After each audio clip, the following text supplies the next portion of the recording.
ਜਿਹਦੇ ਕੋਲ ਵੀ ਟਰੈਕਟਰ ਜੱਟ ਦਾ ਪੁੱਤ नहीं जे ट्राली भर के पिंड चों नहीं लियाओ एक डेट अनाउंस करती भी चंडीगढ़ धरना लगू धरना नहीं लाना चंडीगढ़ जुलूस करना अपने तौर पर इंडिपेंडेंट किसान मोर्चे वालों पेपर फाइल करते 1150 बंदे ने फाइल किए 1150 जित गए सब ने ट्रैक्टर चोन निशान ले लिया हुण ये तो क्लीयर मैसेजेस ने देखो प्रधानमंत्री की कुर्सी लेनी है तो यूपी तक जाना पऊगा पंजाब दी MLA दी चोण लड़ रही 8 करोड़ एक सीट से पंजाब तो जे इस तरह पैसे खर्च के वोटां लेनी है तो फिर लोगों को भी उन्होंने सोचना पऊ जिहड़े शराब की बोतल पिछे वोट देते हैं जे अंदोलन हार गए तो छित्र याद करो कितने पैने हैं पर आम आदमी पार्टी च चर्चा चलती है कि बलबीर सिंह राजेवाल मुख्यमंत्री का चेहरा हो सकता है तीन चीज़ां तुहाडी यूनियन नाल बहुत मशहूर रही ने कि बलबीर सिंह राजेवाल लखोवाल ते एक स्कूटर इन्हां दी की कहानी रही भारतीय किसान यूनियन राजेवाल भारतीय किसान यूनियन लखोवाल ये क्यों बनिया ये सानू कहता बन गया हूँ मैं प्रधान में चलिया दफ्तर च उधर झाके देख लियो फिर मैनू इस गल का अफसोस है भी भाजपा का शायद असूल बन गया भी बार बार झूठ बोलो ताकि सच लगन लग जाए फोन बजते हैं राजनाथ फोन बजते हैं फोन तो सारे ही लगे हुए हैं किसी गडकरी का फोन किसी को आता किसी राजनाथ का फोन किसी को आता है मैं मीटिंग च पूछा सी खेती मंत्री ने भी तेरे मध्य प्रदेश में दुहाई पई है तेरे ही हल्के च उत्थे 200 करोड़ की कणक लैके कोई भज गए वो लभदे ही नहीं उन्होंने पैसे दवा दे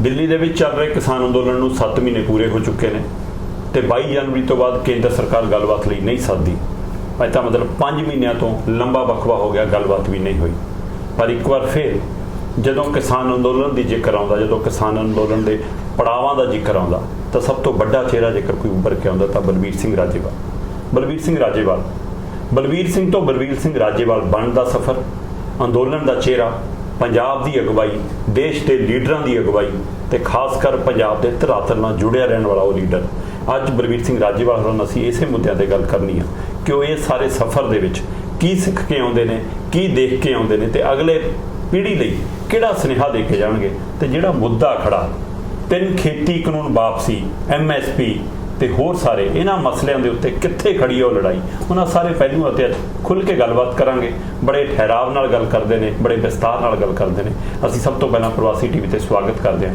ਬਲਬੀਰ ਸਿੰਘ ਰਾਜੇਵਾਲ ਜੀ ਬਹੁਤ ਬਹੁਤ ਸਵਾਗਤ ਹੈ ਬਹੁਤ ਮਿਹਰਬਾਨੀ ਮੈਂ ਸਭ ਤੋਂ ਪਹਿਲਾਂ ਸਧਾਰਨ ਉਸ ਦਿਨਾਂ ਤੋਂ ਸ਼ੁਰੂ ਕਰਨੀ ਚਾਹੁੰਦਾ ਗੱਲ ਕਿ ਜਦੋਂ ਤੁਸੀਂ ਘਰਾਂ ਦੇ ਵਿਹੜਿਆਂ 'ਚ ਉੱਠ ਕੇ ਪਿੰਡਾਂ ਦੀਆਂ ਸੱਥਾਂ 'ਚ ਗਏ ਫਿਰ ਮੁਹੱਲਿਆਂ 'ਚ ਗਏ ਫਿਰ ਤੁਸੀਂ ਪਿੰਡਾਂ ਨੂੰ ਇਕੱਠੇ ਕੀਤਾ ਫਿਰ ਤੁਸੀਂ ਇੱਕ ਸੰਗਠਨ ਬਣਾਇਆ ਬਲਬੀਰ ਸਿੰਘ ਤੋਂ ਬਲਬੀਰ ਸਿੰਘ ਰਾਜੇਵਾਲ ਬਣਨ ਦਾ ਸਫ਼ਰ ਉਹ ਕਹਾਣੀ ਅਸੀਂ ਜਾਣਨਾ ਚਾਹੁੰਦੇ ਹਾਂ ਪਹਿਲਾਂ ਇਸ ਤਰ੍ਹਾਂ 1971 ਅਕਤੂਬਰ ਨਵੰਬਰ ਵਿੱਚ ਜਿਸ ਤਰ੍ਹਾਂ ਆਮ ਸਰਕਾਰ ਦੀ ਪਾਲਿਸੀ ਹੈ ਵੀ ਬਿਜਾਈ ਤੋਂ ਪਹਿਲਾਂ MSP ਐਲਾਨ ਕਰਦੇ ਨੇ ਤਰੀਕਾ ਤਾਂ ਇਹ ਸੀਗਾ ਇੱਕ ਵਾਰੀ ਬਿਜਾਈ ਤੋਂ ਪਹਿਲਾਂ ਅਨਾਉਂਸ ਹੁੰਦਾ ਭਾਵ ਫਿਰ ਉਹਦੇ ਬਾਅਦ ਜਦੋਂ ਵਾਢੀ ਹੁੰਦੀ ਉਦੋਂ ਫਿਰ ਅਨਾਉਂਸ ਕਰਨਾ ਹੁੰਦਾ ਜਿਹੜੇ ਵਿਚਾਰਲਾ ਪੀਰੀਅਡ ਹੈ ਉਹਦੇ ਖਰਚੇ ਹਿਸਾਬ 'ਚ ਲਏ ਜਾਣ ਪਰ ਅੱਜ ਕੱਲ੍ਹ ਉਹ ਬਦਲ ਗਿਆ ਅੱਜ ਹੁਣ ਇੱਕੋ ਵਾਰੀ ਅਨਾਉਂਸ ਕਰਤਾ ਹੋ ਗਿਆ ਤੋ ਉਦੋਂ 1971 'ਚ ਕਣਕ ਦਾ ਭਾਅ ਜਿਹੜਾ ਸੀ ਉਹ 76 ਰੁਪਏ ਸੀ ਅੱਛਾ ਜੀ ਜਦੋਂ ਇਹਦੀ ਬਿਜਾਈ ਦਾ ਮੌਕਾ ਆਇਆ ਨਵੰਬਰ 'ਚ ਉਦੋਂ ਪਹਿਲਾਂ ਕੇਂਦਰ ਸਰਕਾਰ ਨੇ 5 ਰੁਪਏ ਭਾਅ ਘਟਾਉਣ ਦਾ ਐਲਾਨ ਕਰਤਾ ਆਪ ਮੁਹਾਰਾ ਵਿਰੋਧ ਹੋਇਆ ਉਹ ਤੋਂ ਪਹਿਲਾਂ ਅਸੀਂ ਡੈਫਿਸਿਟ ਸੀ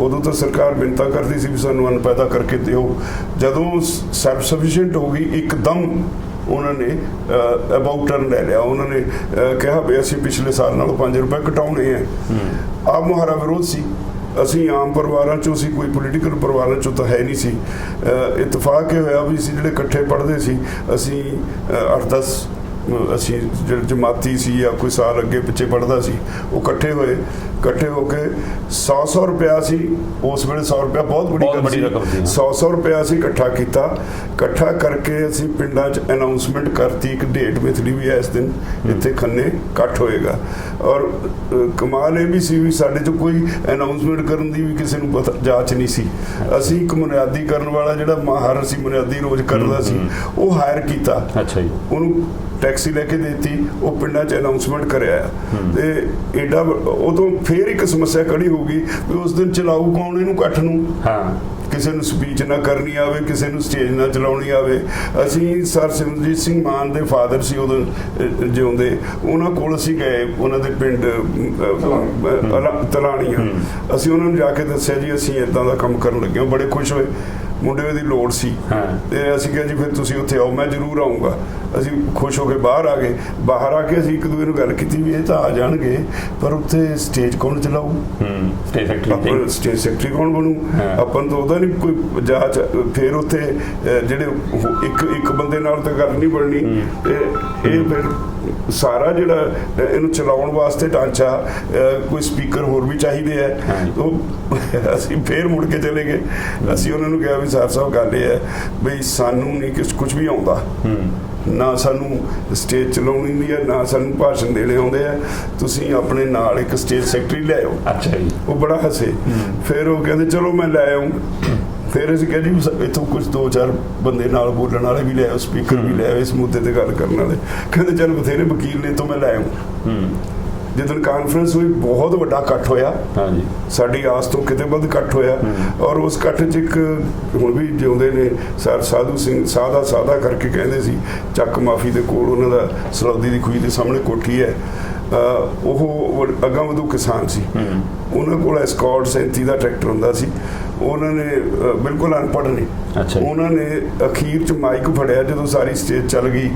ਮਾਈਕ ਫੜ ਕੇ ਕਹਿੰਦੇ ਉਹ ਜੱਟੋ, ਉਦੋਂ ਨਵੇਂ ਟਰੈਕਟਰ ਆਉਣ ਲੱਗੇ ਸੀ, ਕਹਿੰਦੇ ਜਿਹਦੇ ਕੋਲ ਵੀ ਟਰੈਕਟਰ ਜੱਟ ਦਾ ਪੁੱਤ ਨਹੀਂ, ਜੇ ਟਰਾਲੀ ਭਰ ਕੇ ਪਿੰਡ 'ਚੋਂ ਨਹੀਂ ਲਿਆਓ, ਇੱਕ ਡੇਟ ਅਨਾਉਂਸ ਕਰਤੀ ਵੀ ਚੰਡੀਗੜ੍ਹ ਧਰਨਾ ਲੱਗੂ। ਧਰਨਾ ਨਹੀਂ ਲਾਉਣਾ, ਚੰਡੀਗੜ੍ਹ ਜਲੂਸ ਕੱਢਣਾ। ਅੱਛਾ ਜੀ। ਸੈਕਟਰੀਏਟ ਜਾਣਾ, ਸੈਕਟਰੀਏਟ ਵੀ ਉਹਨਾਂ ਨੂੰ ਕਹਿਣਾ ਆਵੇ, ਸੈਕਟਰੀ ਗੇਟ ਜਾਣਾ ਕਹਿੰਦੇ। ਤੇ ਏਡਾ ਵੱਡਾ ਜਲੂਸ ਮੈਂ ਨਹੀਂ ਚੰਡੀਗੜ੍ਹ 'ਚ ਅੱਜ ਤਾਈਂ ਦੇਖਿਆ। ਉਹ ਭਲੇ ਵੇਲੇ ਹੁੰਦੇ ਸੀ। ਅਸੀਂ ਜਿੱਥੇ ਫਲੈਗ ਪੋਸਟ ਹੈ ਸੈਕਟਰੀਏਟ ਦੇ ਕੋਲ, ਉੱਥੇ ਅਸੀਂ ਚਲੇ ਗਏ। ਉੱਥੇ ਨਾਰੇ ਲਾਈ ਜਾਈਏ, ਜਿੱਦਾਂ ਦੇ ਨਾਰੇ ਆਉਣ ਉਹ ਲਾਈ ਜਾਈਏ, ਕੋਈ ਪਤਾ ਕੋਈ ਪਲਾਨ ਕੁਛ ਨਾ। ਤੇ ਜਦੋਂ ਅਸੀਂ ਕਿਹਾ ਵੀ ਕੋਈ ਚੀਫ ਮਿਨਿਸਟਰ ਆ ਕੇ ਸਾਡੀ ਗੱਲ ਸੁਣੇ, ਕੋਈ ਆਵੇ ਨਾ ਸਾਡੇ ਕੋਲ। ਤੇ ਕੈਪਟਨ ਰਤਨ ਸਿੰਘ ਹੁੰਦੇ ਸੀ ਉਦੋਂ ਐਗਰੀਕਲਚਰ ਮਿਨਿਸਟਰ, ਉਹ ਹੇਠਾਂ ਆਏ, ਖੇਤੀਬਾੜੀ ਮੰਤਰੀ। ਉਹ ਆ ਕੇ ਕਹਿੰਦੇ ਦੱਸੋ ਵੀ ਕੌਣ ਹੈ ਤੁਹਾਡਾ ਲੀਡਰ। ਅਸੀਂ ਕਿਹਾ ਸਾਡਾ ਤਾਂ ਕੋਈ ਲੀਡਰ ਨਹੀਂ। ਉਹ ਕਹਿੰਦੇ ਕੋਈ ਮੈਮੋਰੰਡਮ ਲਿਖਿਆ ਸੀਗਾ, ਉਹ ਕੀ ਹੁੰਦਾ ਹੈ? ਸਾਨੂੰ ਨਹੀਂ ਪਤਾ ਮੈਮੋਰੰਡਮ ਕੀ ਹੁੰਦਾ। ਉਹ ਕਹਿੰਦਾ ਕੁਝ ਕਹਿਣਾ ਹੈ। ਅਸੀਂ ਕਿਹਾ ਭਾਅ ਬਾਰੇ ਕਹਿਣਾ ਹੈ। ਉਹ ਕਹਿੰਦੇ ਫਿਰ ਲਿਖੋਗੇ? ਅਸੀਂ ਕਿਹਾ ਸਾਨੂੰ ਲਿਖਣਾ ਵੀ ਨਹੀਂ ਆਉਂਦਾ ਇਹ। ਉਹ ਆਪੇ ਕਾਗਜ਼ ਲਿਆਏ, ਉਹਨਾਂ ਨੇ ਆਪੇ ਬੈਠ ਕੇ ਮੈਮੋਰੰਡਮ ਲਿਖਿਆ। ਕਹਿੰਦੇ ਜਿਹੜੇ 5-4 ਬੰਦਿਆਂ ਦੇ ਦਸਤਖਤ ਕਰਾ ਦਿਓ, ਅਸੀਂ ਦਸਤਖਤ ਕਰਾਤੇ। ਫਿਰ ਕਿਹਾ ਵੀ ਹੁਣ ਚੀਫ ਮਿਨਿਸਟਰ ਨੂੰ ਲਿਆਓ। ਉਹ ਆ ਕੇ ਮੈਮੋਰੰਡਮ ਲੈ ਰਹੇ। ਗਿਆਨੀ ਜ਼ੈਲ ਸਿੰਘ ਚੀਫ ਮਿਨਿਸਟਰ ਸੀ ਤੇ ਚੀਫ ਮਿਨਿਸਟਰ ਡਰਦਾ ਆਵੇ ਨਾ ਸਿਕਿਉਰਿਟੀ ਰੀਜ਼ਨਸ ਕਰਕੇ। ਤੇ ਸਾਧੂ ਸਿੰਘ ਨੇ ਫਿਰ ਉਹਨੂੰ ਬੜੀ ਉਹ ਭਾਸ਼ਾ ਮੈਨੂੰ ਮੈਂ ਰਿਪੀਟ ਨਹੀਂ ਕਰਨੀ ਜਿੱਦਾਂ ਦਾ ਉਹਨਾਂ ਨੇ ਕਿਹਾ ਵੀ ਹੇਠਾਂ ਨਹੀਂ, ਫਿਰ ਅਸੀਂ ਇੱਥੇ ਤੇਰੀ ਸੈਕਟਰੀਏਟ ਦੀ ਇੰਟਰਨੈਟ ਖੜਕਾ ਦਾਂਗੇ। ਇੱਕਦਮ ਭਾਜੜੀ ਪੈ ਗਈ ਸਿਕਿਉਰਿਟੀ ਫੋਰਸ ਨੂੰ ਵੀ। ਆ ਕੀ ਹੋ ਗਿਆ, ਇੰਨੀ ਵੱਡੀ ਐਡੇ ਹਜੂਮ ਨੂੰ ਕੀ ਕਰਾਂਗੇ, ਕਿਵੇਂ ਕੰਟਰੋਲ ਕਰਾਂਗੇ। ਚੀਫ ਮਿਨਿਸਟਰ ਆਏ, ਉਹਨਾਂ ਨੇ ਆ ਕੇ ਮੈਮੋਰੰਡਮ ਲਿਆ। ਇੱਕੋ ਗੱਲ ਕਹੀ ਵੀ ਭਰਾਵੋ ਮੇਰੇ ਹੱਥ ਵਸ ਕੁਝ ਨਹੀਂ, ਮੈਂ ਤੁਹਾਡਾ ਇਹ ਮੈਮੋਰੰਡਮ ਪ੍ਰਧਾਨ ਮੰਤਰੀ ਨੂੰ ਭਿਜਵਾ ਦੇਣਾ। ਤੇ ਉਹ ਚਲੇ ਗਏ। ਉਹ ਤੇ ਥੋੜੇ ਦਿਨ ਬਾਅਦ ਫੈਸਲਾ ਹੋਇਆ ਵੀ ਇੱਥੇ ਨਹੀਂ ਗੱਲ ਬਣਨੀ, ਦਿੱਲੀ ਜਾਣਾ ਪਊ। ਅੱਛਾ ਜੀ। ਫਿਰ ਕੁਝ ਬੰਦਿਆਂ ਨੇ ਕੰਟਰੀਬਿਊਟ ਕੀਤਾ, ਬੱਸਾਂ ਕੀਤੀਆਂ, ਕੁਝ ਬੱਸਾਂ ਕਰਕੇ ਇੰਦਰਾ ਗਾਂਧੀ ਦੀ ਕੋਠੀ ਚਲੇ ਗਏ। ਅੱਜ ਵਾਲਾ ਵੇਲਾ ਤਾਂ ਹੈ ਨਹੀਂ ਸੀ, ਉਦੋਂ ਪ੍ਰਧਾਨ ਮੰਤਰੀ ਆਮ ਲੋਕਾਂ ਨੂੰ ਮਿਲਿਆ ਕਰਦੇ ਸੀ। ਕੋਠੀ ਚਲੇ ਗਏ, ਬਾਹਰ ਬੱਸਾਂ ਲੈ ਕੇ। ਉੱਥੇ ਪ੍ਰਾਈਮ ਮਿਨਿਸਟਰ ਬਾਹਰ ਆਈ ਤੇ ਉਹਨੂੰ ਮੈਮੋਰੰਡਮ ਦਿੱਤਾ। ਉਹਨੇ ਕਿਹਾ ਚਲੋ इस बार तो मैं आपको दे दूंगी वही दाम, अगली बार मैं वादा नहीं करती दाम ये रहेंगे या कम होंगे। आपका जी चाहे गेहूं बो, जी चाहे ना हो, अच्छा हमें इसकी जरूरत नहीं है। वो बड़ा सख्ती नाल किया। मैनू याद है सर प्रताप सिंह कादियां ਜਿਹੜੇ ਉਹ ਸਾਡੇ ਅਸਲ 'ਚ ਤਾਂ ਇਹ ਲਾਈਨ 'ਚ ਸਾਨੂੰ ਪਰਾਉਣ ਵਾਲੇ ਮੈਨੂੰ ਲੱਖੋਵਾਲ ਨੂੰ ਉਹੀ ਨੇ। ਤੇ ਉਹਨਾਂ ਨੇ ਮਾਈਕ ਫੜ ਕੇ ਉਹਦੀ ਹਾਜ਼ਰੀ 'ਚ ਕਹਿ ਦਿੱਤਾ ਵੀ ਚੰਗਾ ਮੈਡਮ ਤੇਰੀ ਗੱਲ ਅਸੀਂ ਸੁਣ ਲਈ, ਅਸੀਂ ਆਪਣੇ ਭਾਈਚਾਰੇ ਨੂੰ ਦੱਸਾਂਗੇ ਵੀ ਪ੍ਰਾਈਮ ਮਿਨਿਸਟਰ ਦਾ ਵਤੀਰਾ ਤੁਹਾਡੇ ਪ੍ਰਤੀ ਕੀ ਹੈ। ਔਰ ਤੂੰ ਇੱਕ ਗੱਲ ਯਾਦ ਰੱਖ, ਤੈਨੂੰ ਨਾ ਪੜ੍ਹੀ ਲਿਖੀ ਬੇਵਕੂਫ ਪ੍ਰਧਾਨ ਮੰਤਰੀ ਕਿਹਾ ਜਾਊਗਾ ਇਤਿਹਾਸ 'ਚ, ਉਹਦੇ ਮੂੰਹ ਤੇ ਕਹਿਤਾ। ਅੱਛਾ ਜੀ। ਤੇ ਉਹ ਭੱਜ ਕੇ ਅੰਦਰ ਚਲੀ ਗਈ।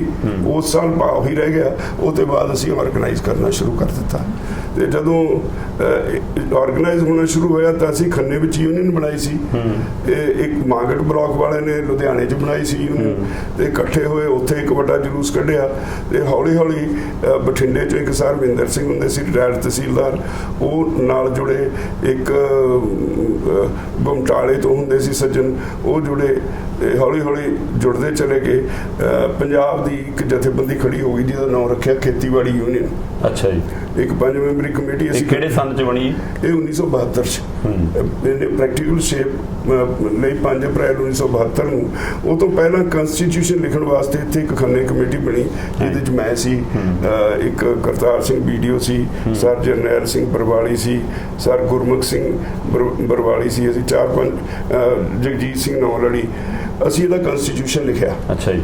ਤੇ ਉਹਦੇ ਵਿੱਚ ਵੀ ਅਸੀਂ ਵੀ ਪੜ੍ਹ ਕੇ ਮੈਂ ਆਉਂਦਾ ਸੀ, ਉਹ ਤਰਾਸ਼ ਤਰੂਸ਼ ਦਿੰਦੇ ਸੀ ਬਾਕੀ ਦੇ। ਇਹਦਾ ਕਨਸਟੀਟਿਊਸ਼ਨ ਉਹੀ ਫਿਰ ਕਨਸਟੀਟਿਊਸ਼ਨ ਅੱਗੇ ਚੱਲਿਆ। ਫਿਰ ਉਹਦੇ ਬਾਅਦ ਇੱਥੇ 12-13 ਜਥੇਬੰਦੀਆਂ ਖੜੀਆਂ ਹੋ ਗਈਆਂ। ਚੰਡੀਗੜ੍ਹ ਇੱਕ ਕਨਵੈਨਸ਼ਨ ਹੋਈ, ਉਹਨਾਂ ਨੂੰ ਨਾਲ ਮਿਲਾਉਣ ਦੀ ਗੱਲ ਹੋਈ। ਉਹ ਕਹਿੰਦੇ ਜ਼ਿਮੀਂਦਾਰ ਸ਼ਬਦ ਜ਼ਰੂਰ ਪਾਓ। ਅੱਛਾ ਜੀ। ਅਸੀਂ ਖੇਤੀਬਾੜੀ ਯੂਨੀਅਨ ਦੇ ਨਾਂ ਤੇ ਆਰਗੇਨਾਈਜ਼ ਕੀਤਾ ਸੀ। ਅਸੀਂ ਉਹਨਾਂ ਨੂੰ ਬੜਾ ਕਿਹਾ ਵੀ ਜ਼ਿਮੀਂਦਾਰ ਸ਼ਬਦ ਨੂੰ ਬਿਹਾਰ ਵਰਗੇ ਸੂਬਿਆਂ 'ਚ ਨਫ਼ਰਤ ਕਰਦੇ ਨੇ ਕਿਸਾਨ, ਉਹ ਤਾਕਤਵਰ ਸਮਝੀ ਜਾਂਦੇ ਨੇ, ਨਾ ਕਹੋ। ਉਹ ਨਹੀਂ ਮੰਨੇ। ਅੱਛਾ ਜੀ। ਅਸੀਂ ਕਿਹਾ ਚਲੋ ਨਾਂ 'ਚ ਕੋਈ ਨਹੀਂ, ਉਹਨਾਂ ਦਾ ਨਾਂ ਕਰਕੇ ਅਸੀਂ ਬਦਲ ਕੇ ਪੰਜਾਬ ਖੇਤੀਬਾੜੀ ਜ਼ਿਮੀਂਦਾਰ ਯੂਨੀਅਨ ਰੱਖ ਲਿਆ। ਤੇ ਇਸ ਤਰ੍ਹਾਂ ਜਥੇਬੰਦੀ ਬਣੀ। ਫਿਰ ਹੌਲੀ ਹੌਲੀ ਜਦੋਂ ਅੱਗੇ ਤੁਰਦੇ ਚਲੇ ਗਏ, ਉਦੋਂ ਫਿਰ ਅਸੀਂ ਇੱਕ ਜ਼ੋਨ ਤੋੜ ਮੋਰਚਾ ਲਾਇਆ। ਜਿਹੜੀ ਅੱਜ ਪ੍ਰਧਾਨ ਮੰਤਰੀ ਕਹਿੰਦੇ ਸੀ ਨਾ ਕਾਨੂੰਨ ਬਣਨ ਤੋਂ ਪਹਿਲਾਂ ਬਈ ਮੈਂ ਸਾਰੇ ਦੇਸ਼ ਨੂੰ ਇੱਕ ਮੰਡੀ ਬਣਾਤਾ, ਉਦੋਂ ਜ਼ੋਨਲ ਰਿਸਟ੍ਰਿਕਸ਼ਨਸ ਹੁੰਦੀਆਂ ਸੀ। ਅੱਛਾ ਜੀ। ਪੰਜਾਬ ਦੇ ਕਿਸਾਨ ਹਰਿਆਣੇ 'ਚ, ਹਰਿਆਣੇ ਦੇ ਪੰਜਾਬ 'ਚ ਇੱਕ ਦੂਜੇ ਸਟੇਟ ਤੋਂ ਬਾਹਰ ਜਾ ਕੇ ਆਪਣੀ ਫਸਲ ਨਹੀਂ ਸੀ ਵੇਚ ਸਕਦੇ। ਅਸੀਂ ਉਹਦਾ ਵਿਰੋਧ ਕਰਨ ਲਈ ਮੋਰਚਾ ਲਾਤਾ, ਜ਼ੋਨ ਤੋੜ ਮੋਰਚਾ। ਮਤਲਬ ਉਸ ਸਮੇਂ ਤੁਸੀਂ ਓਪਨ ਮੰਡੀ ਉਸ ਸਮੇਂ ਖੁਲਵਾਈ ਉਸ ਵੇਲੇ 1974 'ਚ। ਫਿਰ ਉਹ ਜਦੋਂ ਮੋਰਚਾ ਲੱਗਿਆ ਤਾਂ ਅਸੀਂ 5 ਕਿਲੋ ਕਣਕ ਸਿਰ ਤੇ ਰੱਖ ਕੇ ਨਾਲਾਗੜ੍ਹ ਵੱਲ ਨੂੰ ਰੋਪੜ ਤੋਂ ਕ੍ਰਾਸ ਕਰਦੇ ਸੀ ਬਾਰਡਰ, ਤੇ ਉਹ ਸਾਨੂੰ ਗ੍ਰਿਫਤਾਰ ਕਰ ਲੈਂਦੇ ਸੀ। 30 ਦਿਨ ਕੈਦ, ਬਾਕੀ ਜੁਰਮਾਨਾ, 10 ਦਿਨ ਜੁਰਮਾਨੇ 'ਚ ਕੈਦ। 1460 ਦੇ ਕਰੀਬ ਕਿਸਾਨ ਉਸ ਵੇਲੇ 40 ਦਿਨ ਜੇਲ੍ਹ ਕੱਟ ਕੇ ਆਏ। 2 ਕਿਸਾਨ ਉਦੋਂ ਸ਼ਹੀਦ ਹੋਏ। ਉਹਨਾਂ ਦਿਨਾਂ ਵਿੱਚ ਜਸਟਿਸ ਕੁਲਦੀਪ ਸਿੰਘ ਬਾਰਟਲਾ ਕਰਕੇ ਆਏ ਸੀ। ਇਹਨਾਂ ਨੇ ਵਕਾਲਤ ਸ਼ੁਰੂ ਕੀਤੀ। ਅਸੀਂ ਇਹਨਾਂ ਨੂੰ ਹਾਈ ਕੋਰਟ 'ਚ ਰਿਟ ਪਾਉਣ ਵਾਸਤੇ ਆਪਣਾ ਕਾਉਂਸਲਰ ਬਣਾ ਲਿਆ, ਤੇ ਇਹਨਾਂ ਨੇ ਹਾਈ ਕੋਰਟ 'ਚ ਰਿਟ ਪਾਤੀ, ਜਿਹਦਾ 1976 'ਚ ਜਾ ਕੇ ਸਾਡੇ ਹੱਕ 'ਚ ਫੈਸਲਾ ਹੋ ਗਿਆ। ਅੱਛਾ ਜੀ। ਹਾਈ ਕੋਰਟ ਨੇ ਕਿਹਾ ਵੀ ਕਿਸਾਨ ਜਿਹੜਾ ਹੈ ਇਹ ਮਿੱਟੀ 'ਚ ਮਿੱਟੀ ਹੋ ਕੇ ਅੰਨ ਪੈਦਾ ਕਰਦਾ ਹੈ, ਤੁਸੀਂ ਇਹਦੇ ਤੇ ਕੋਈ ਇਸ ਤਰ੍ਹਾਂ ਦੀ ਪਾਬੰਦੀ ਨਹੀਂ ਲਾ ਸਕਦੇ। ਉਹਦਾ ਜਦੋਂ ਮਨ ਕਰੇ, ਜਦੋਂ ਜੀ ਚਾਹੇ, ਜਿੱਥੇ ਚਾਹੇ, ਜਿੰਨੀ ਵੀ ਚਾਹੇ ਆਪਣੀ ਜਿੰਸ ਦੇਸ਼ ਦੇ ਕਿਸੇ ਵੀ ਕੋਨੇ 'ਚ ਵੇਚ ਸਕਦੇ। ਨਰਿੰਦਰ ਮੋਦੀ ਹੁਣ ਕਹੀ ਜਾਂਦਾ ਮੈਂ ਲੈ ਕੇ ਉਦੋਂ ਇਹ ਹਾਈ ਕੋਰਟ ਦਾ ਫੈਸਲਾ ਹੈ। ਤੇ ਉਹਦੇ ਬਾਅਦ ਫਿਰ 77 'ਚ ਜਦੋਂ ਬਣੀ ਜਨਤਾ ਪਾਰਟੀ ਦੀ ਸਰਕਾਰ, ਪਹਿਲੇ ਹੀ ਪਾਰਲੀਮੈਂਟ ਸੈਸ਼ਨ ਵਿੱਚ ਸਰਕਾਰ ਨੇ ਕਹਿਤਾ ਸਾਰੇ ਦੇਸ਼ ਦਾ ਇੱਕ ਜ਼ੋਨ ਹੋਊਗਾ। तो उदों तो किसी ने कोई रोकया नहीं, कोई अपनी फसल किते। वो वक्री गल है भी किसानों की कैपेसिटी नहीं, वो सारे लिजा के नहीं बेच सकते, पर पाबंदियां सारियां उदों ही खत्म हो गई। तो तुसी जिक्र कीता कि तुसी उस दौर तो शुरू होए हो, ਤੁਸੀਂ ਇੱਕ ਨਾਂ ਲਿਆ ਲੱਖੋਵਾਲ ਹੋਰਾਂ ਦਾ। 3 ਚੀਜ਼ਾਂ ਤੁਹਾਡੀ ਯੂਨੀਅਨ ਨਾਲ ਬਹੁਤ ਮਸ਼ਹੂਰ ਰਹੀਆਂ ਨੇ ਕਿ ਬਲਬੀਰ ਸਿੰਘ ਰਾਜੇਵਾਲ, ਲੱਖੋਵਾਲ ਤੇ ਇੱਕ ਸਕੂਟਰ। ਇਹਨਾਂ ਦੀ ਕੀ ਕਹਾਣੀ ਰਹੀ ਹੈ 3 ਚੀਜ਼ਾਂ ਦੀ? ਕਹਿੰਦੇ ਇਸ ਤਰ੍ਹਾਂ ਸੀ, ਜਦੋਂ ਜਥੇਬੰਦੀ ਖੜੀ ਕੀਤੀ ਉਸ ਵੇਲੇ ਸਾਧਨ ਤਾਂ ਥੋੜੇ ਹੁੰਦੇ ਸੀ। ਅੱਛਾ ਜੀ। ਅਜਮੇਰ ਸਿੰਘ ਕੋਲ ਬੁਲਟ ਮੋਟਰਸਾਈਕਲ ਹੁੰਦਾ ਸੀ, ਮੇਰੇ ਕੋਲ ਵੈਸਪਾ ਸਕੂਟਰ ਸੀ। ਕਹਿੰਦੇ ਬਹੁਤ ਵੈਸਪਾ ਸਕੂਟਰ ਅਸੀਂ ਜਾਂ ਸਕੂਟਰ ਤੇ ਹੁੰਦੇ ਸੀ ਜਾਂ ਮੋਟਰਸਾਈਕਲ ਤੇ ਹੁੰਦੇ ਸੀ। ਬੜਾ ਪਿੰਡਾਂ 'ਚ ਕੰਮ ਕੀਤਾ। ਮੈਨੂੰ ਹੁਣ ਵੀ ਯਾਦ ਆ, ਉਦੋਂ ਲੁਧਿਆਣੇ ਜ਼ਿਲ੍ਹੇ ਦਾ ਕੋਈ ਪਿੰਡ ਨਹੀਂ ਸੀ ਜਿੱਥੇ ਯੂਨੀਅਨ ਦਾ ਯੂਨਿਟ ਨਾ ਹੋਵੇ। ਜੇ ਉਹਦਾ ਮੋਟਰਸਾਈਕਲ ਟੁੱਟ ਗਿਆ, ਮੇਰਾ ਸਕੂਟਰ ਖਤਮ ਹੋ ਗਿਆ, ਪਰ ਯੂਨੀਅਨ ਅੱਗੇ ਤੁਰ ਪਈ, ਯੂਨੀਅਨ ਬਣ ਗਈ। ਫਿਰ ਇਹ ਚਲਦੇ ਚਲਦੇ ਇਹ ਵੀ ਹੋਇਆ 1977 'ਚ ਜਦੋਂ ਜਨਤਾ ਗਵਰਨਮੈਂਟ ਬਣੀ ਹੈ, 78 'ਚ ਸਾਨੂੰ ਇੱਕ ਖਬਰ ਆਈ ਵੀ ਨਾਰਾਇਣ ਸਵਾਮੀ ਨਾਇਡੂ ਚੇਨਈ 'ਚ ਭੁੱਖ ਹੜਤਾਲ ਤੇ ਬੈਠੇ ਆ। ਦੂਸਰੇ ਪਾਸੇ ਇੱਥੇ ਕੰਝਾਵਲਾ ਇੱਕ ਪਿੰਡ ਹੈ ਦਿੱਲੀ 'ਚ, ਉੱਥੇ ਕੰਝਾਵਲੇ ਕਿਸਾਨਾਂ ਤੇ ਹਰੀਜਨਾਂ ਦਾ ਕੋਈ ਜ਼ਮੀਨ ਦਾ ਝਗੜਾ ਸੀ, ਪਲਾਟ ਕੱਟਣ ਦਾ ਝਗੜਾ ਸੀ। ਉਹਦੇ 'ਚ ਜਿਹੜੇ ਕਿਸਾਨ ਸੀ ਆਲੇ ਦੁਆਲੇ ਦੇ ਪਿੰਡਾਂ ਦੇ, ਉਹ ਸਾਰੇ ਇਕੱਠੇ ਹੋ ਕੇ ਪ੍ਰਧਾਨ ਮੰਤਰੀ ਨੂੰ ਮੈਮੋਰੰਡਮ ਦੇਣ ਚਲੇ ਗਏ ਮੁਰਾਰਜੀ ਦੇਸਾਈ ਨੂੰ। ਉੱਥੇ ਉਹਨਾਂ ਨਾਲ ਕੋਈ ਝਗੜਾ ਹੋ ਗਿਆ। ਅੱਛਾ ਜੀ। ਝਗੜਾ ਹੋ ਗਿਆ, ਉੱਥੇ ਲਾਠੀ ਚਾਰਜ ਹੋ ਗਿਆ, ਉੱਥੇ ਟੀਅਰ ਗੈਸ ਛੱਡੀ ਤੇ ਮੀਂਹ ਪੈਣ ਲੱਗ ਗਿਆ। ਕਿਸਾਨਾਂ ਨੇ ਚੱਕ ਟੀਅਰ ਗੈਸ ਛੱਲ ਪ੍ਰਧਾਨ ਮੰਤਰੀ ਦੀ ਕੋਠੀ 'ਚ ਮਾਰੇ, ਧੂਆਂਧਾਰ ਹੋ ਗਿਆ।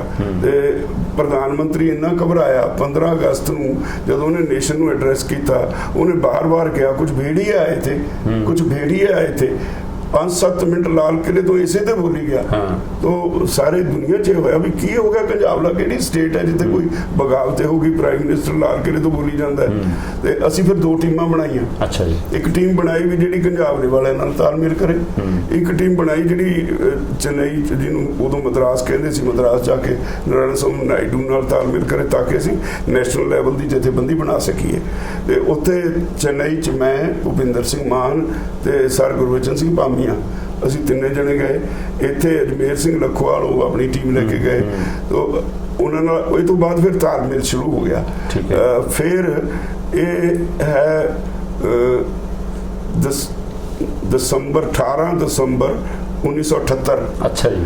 ਜਦੋਂ ਇੰਸਟੀਚਿਊਟ ਇੰਜੀਨੀਅਰਸ ਹੈਦਰਾਬਾਦ ਉੱਥੇ ਕਨਵੈਨਸ਼ਨ ਹੋਈ, ਉੱਥੇ ਸਾਰੇ ਦੇਸ਼ ਦੀਆਂ ਜਥੇਬੰਦੀਆਂ ਇਕੱਠੀਆਂ ਕਰਕੇ ਇੱਕ ਜਥੇਬੰਦੀ ਬਣੀ ਜਿਹਦਾ ਨਾਮ ਰੱਖਿਆ ਇੰਡੀਅਨ ਫਾਰਮਰਸ ਐਸੋਸੀਏਸ਼ਨ।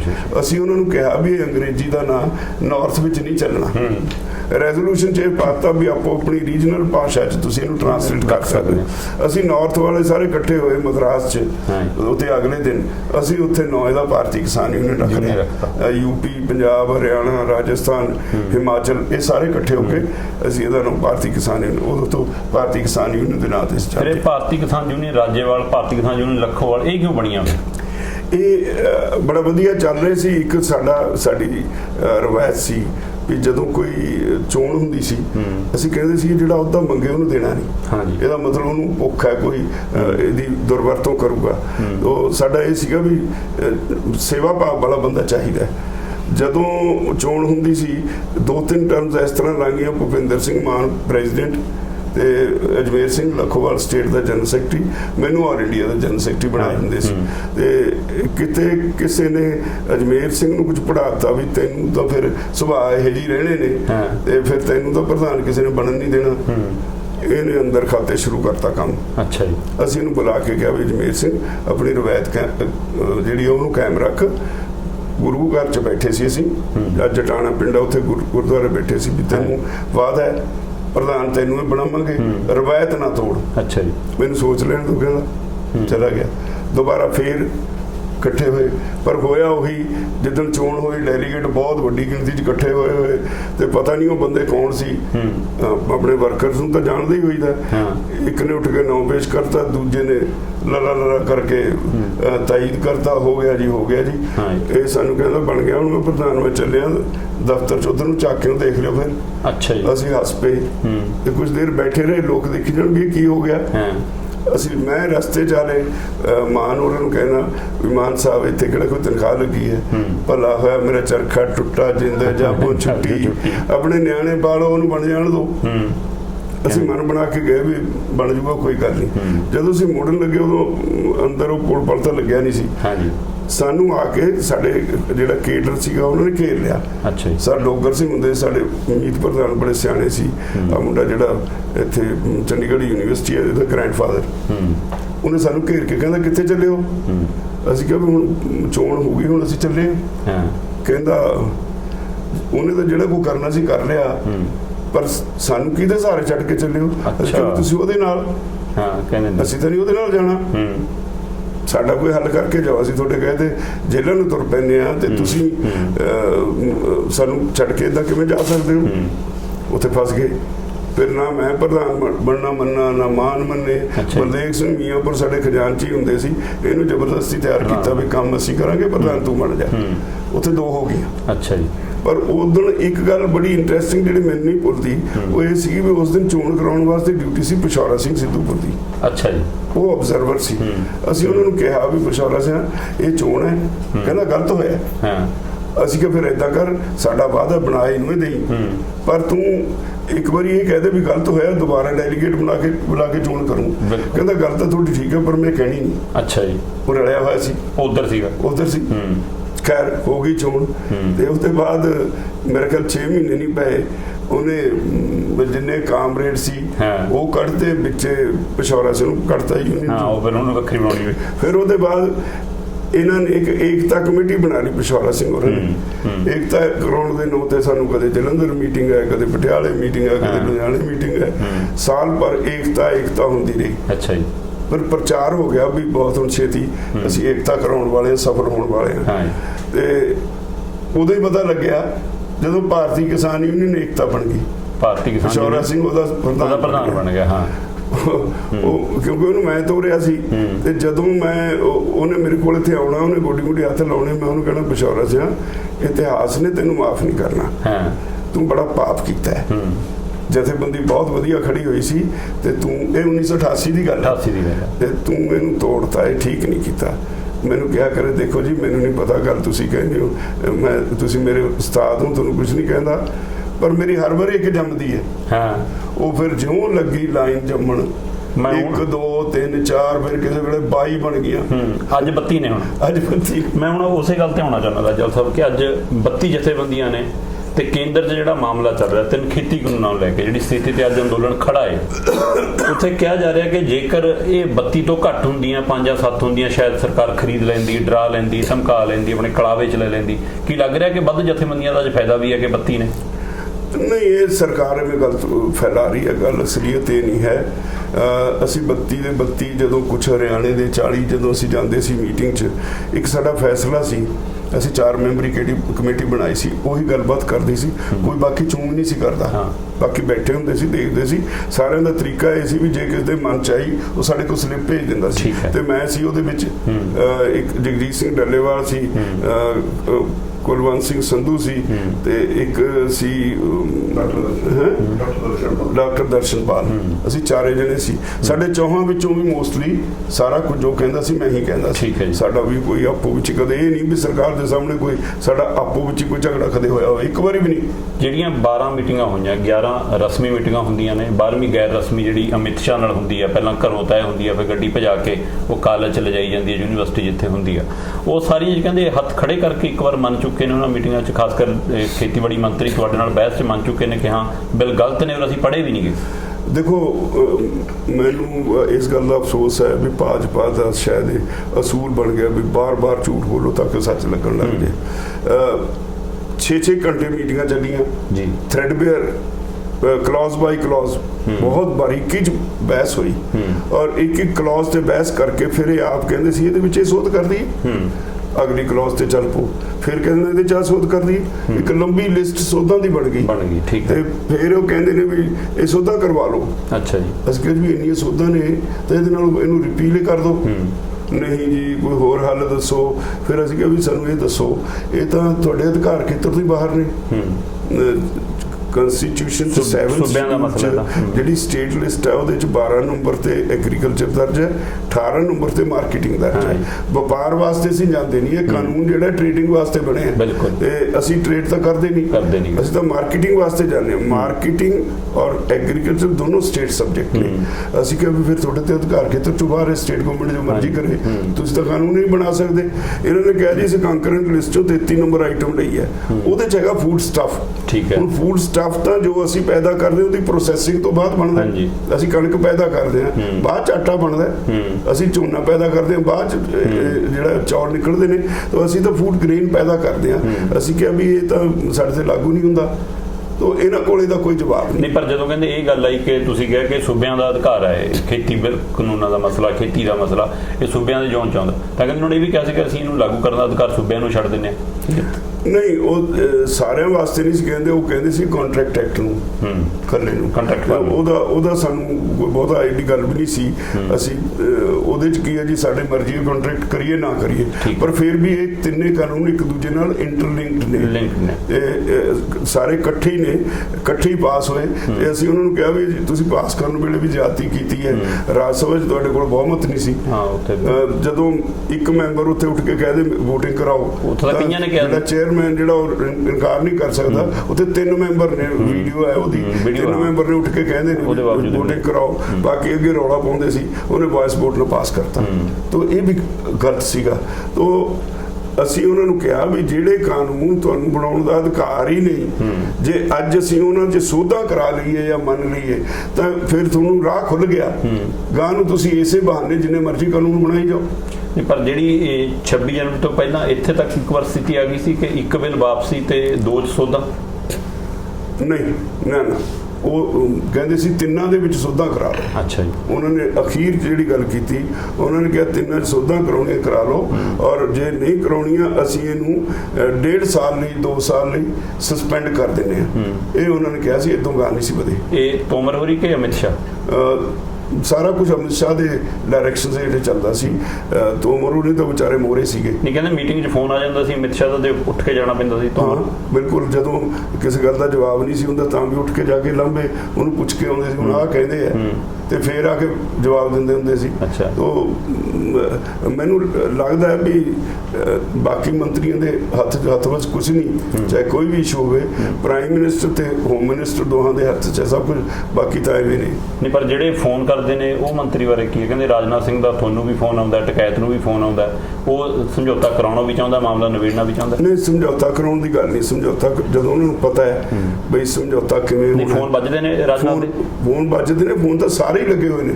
ਕਿਤੇ ਗਡਕਰੀ ਦਾ ਫੋਨ ਕਿਸੇ ਨੂੰ ਆਉਂਦਾ, ਕਿਤੇ ਰਾਜਨਾਥ ਦਾ ਫੋਨ ਕਿਸੇ ਨੂੰ ਆਉਂਦਾ। ਇਹ ਫੋਨ ਵੱਜੀ ਜਾਂਦੇ ਨੇ, ਫੋਨ ਵੀ ਇਦਾਂ ਕਰੀ ਜਾਂਦੇ ਨੇ, ਹਰ ਇੱਕ ਨੂੰ ਕਿਸੇ ਨੇ ਜਾ ਕੇ ਇੱਕ ਨੂੰ ਕਰ ਲਿਆ, ਦੂਜੇ ਨੂੰ ਕਰ ਲਿਆ ਫੋਨ।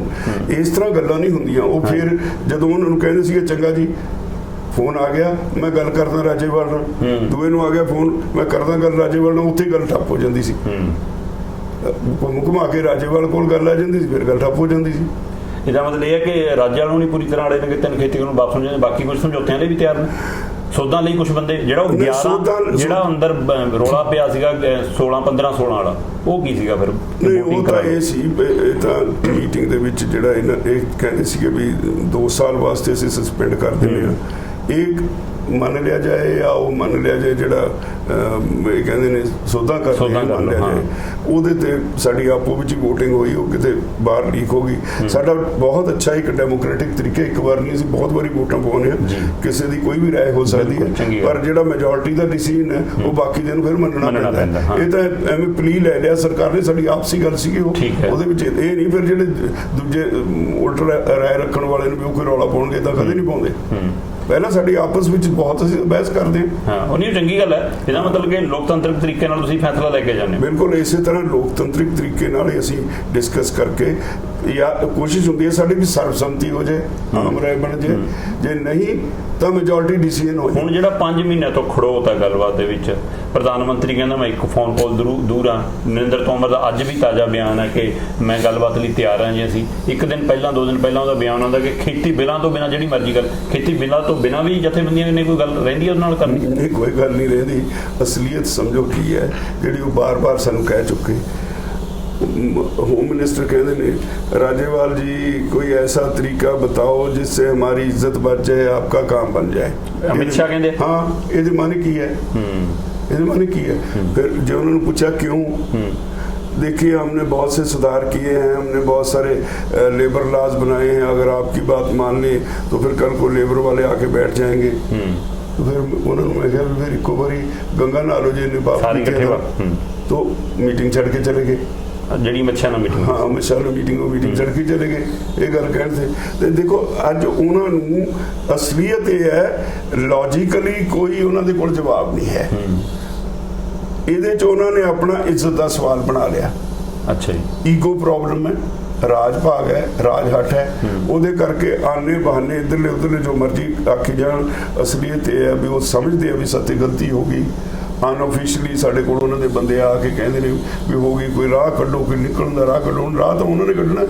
ਅਸੀਂ ਤਾਂ ਆਪਣਾ ਜਿਹੜੀ ਲੜਾਈ ਸ਼ੁਰੂ ਕੀਤੀ, ਸਾਡਾ ਕੰਮ ਸੀ, ਅਸੀਂ ਆਪਣਾ ਕੇਸ ਠੀਕ ਸਿੱਧ ਕਰਤਾ। ਜਿਹੜੀਆਂ ਸਾਡੀਆਂ ਉਹ ਨੁਕਤੇ ਖੜੇ ਨੇ ਕਿ 3 ਖੇਤੀ ਕਾਨੂੰਨ ਵਾਪਸੀ, MSP ਤੇ ਕਾਨੂੰਨ, ਬਿਜਲੀ ਵਾਲਾ ਤੇ ਉਹਦੇ ਵਾਲਾ, ਉਹਦੇ ਖਾਤਰ ਤੋਂ ਮੰਨ ਚੁੱਕੇ ਨੇ। ਜਿਹੜਾ ਪਰਾਲੀ ਵਾਲਾ ਉਹਦੇ 'ਚ ਪਰ ਉਹਨੂੰ ਦੁਬਾਰਾ ਲਿਆਏ ਸੀ ਉਹ ਸੰਸਦ 'ਚ, ਫਿਰ ਨਹੀਂ, ਉਹ ਹਾਲੇ ਸੰਸਦ 'ਚ ਨਹੀਂ ਆਇਆ। ਉਹਦੇ 'ਚ ਇਹਨਾਂ ਨੇ ਮੰਨ ਲਿਆ ਸੀ 1 ਕਰੋੜ ਜੁਰਮਾਨਾ ਜੀ ਉਹਦੇ ਤੇ ਕਿਸਾਨ ਨੂੰ, ਤੇ 5 ਸਾਲ ਦੀ ਕੈਦ ਹੈ। ਤੇ ਅਸੀਂ ਕਿਹਾ ਵੀ ਉਹ ਤਾਂ ਸਾਰੀ ਜ਼ਮੀਨ ਵੇਚ ਕੇ ਨਹੀਂ 1 ਕਰੋੜ ਰੁਪਇਆ ਦੇ ਸਕਦਾ। ਉਹ ਇਹਨਾਂ ਨੇ ਕਹਿਤਾ ਸੀ ਕਿਸਾਨ ਨੂੰ ਇਹਦੇ ਵਿੱਚੋਂ ਬਾਹਰ ਕੱਢ ਦਿੰਦੇ ਆ ਇਸ ਕਾਨੂੰਨ 'ਚੋਂ, ਇੰਡਸਟਰੀ ਵਾਲਿਆਂ ਤੇ ਲਾਗੂ ਹੁੰਦਾ ਰਹੂਗਾ। ਅਸੀਂ ਕਿ ਸਾਨੂੰ ਕੋਈ ਇਤਰਾਜ਼ ਨਹੀਂ, ਇੰਡਸਟਰੀ ਤੇ ਬਣਾ ਲਓ, ਸਾਨੂੰ ਇਹਦੇ 'ਚੋਂ ਕੱਢੋ। ਦੂਜਾ ਇਲੈਕਸ਼ਨ ਇਲੈਕਟ੍ਰਿਸਿਟੀ ਅਮੈਂਡਮੈਂਟ ਐਕਟ ਵਿੱਚ ਅਸੀਂ ਕਿਹਾ ਸੀਗਾ ਵੀ ਇਹ ਵੀ ਵਾਪਸ ਲਓ, ਆਰਡੀਨੈਂਸ ਸੀ ਤੇ ਹਾਲੇ ਉਹ ਤਾਂ ਲੈਪਸ ਹੋ ਗਿਆ। ਜਿਹੜਾ 3 ਕਾਨੂੰਨਾਂ ਚੋਂ ਮੰਡੀਆਂ ਵਾਲਾ ਮਸਲਾ ਹੈ ਕਿ ਚੋਂ ਸਰਕਾਰੀ ਮੰਡੀ ਖਤਮ ਹੋ ਜਾਣੀ ਹੈ ਤੇ ਸਿਰਫ ਫਿਰ ਇੱਕ ਵਪਾਰੀਆਂ ਦੇ ਹੱਥ ਰਹਿ ਜਾਣਾ, ਉਹਨੂੰ ਲੈ ਕੇ ਕਹਿੰਦੇ ਬਲਬੀਰ ਸਿੰਘ ਰਾਜੇਵਾਲ ਸਭ ਤੋਂ ਸ਼ੁਰੂ ਤੋਂ ਬੋਲ ਰਹੇ ਸੀ, ਬਾਕੀ ਜਥੇਬੰਦੀਆਂ ਅਜੇ ਉਸ ਮਸਲੇ ਤੇ ਨਹੀਂ ਬੋਲ ਰਹੀਆਂ ਸੀ, ਤੁਸੀਂ ਕਹਿੰਦੇ ਸਭ ਤੋਂ ਪਹਿਲਾਂ ਪਹਿਲ ਕੀਤੀ। ਕੀ ਇਹਦੇ ਵਿੱਚ ਆਪਣੀ ਆੜਤ ਦਾ, ਆਪਣੀ ਸ਼ੈਲਰ ਦਾ ਵੀ ਕੋਈ ਮਸਲਾ ਕਿ ਅਸੀਂ ਵੀ ਉਹਨਾਂ ਕਾਰੋਬਾਰ ਨਾਲ ਜੁੜੇ? ਨਹੀਂ, ਮੈਂ ਦੇਖੋ ਇਹ ਇੱਕ ਅਲੱਗ ਇਸ਼ੂ ਹੈ। ਮੈਂ ਤਾਂ ਇੱਥੇ ਆ ਕੇ ਬੈਠਦਾ ਸਿਰਫ ਪੜ੍ਹਨ ਨੂੰ, ਅਦਰਵਾਈਜ਼ ਮੈਂ ਕਦੇ ਇਹਨਾਂ ਦੇ ਕੰਮ 'ਚ ਦਖਲ ਨਹੀਂ ਦਿੱਤਾ। ਮੇਰਾ ਬੇਟਾ ਇਹ ਕੰਮ ਕਰਦਾ ਹੈ।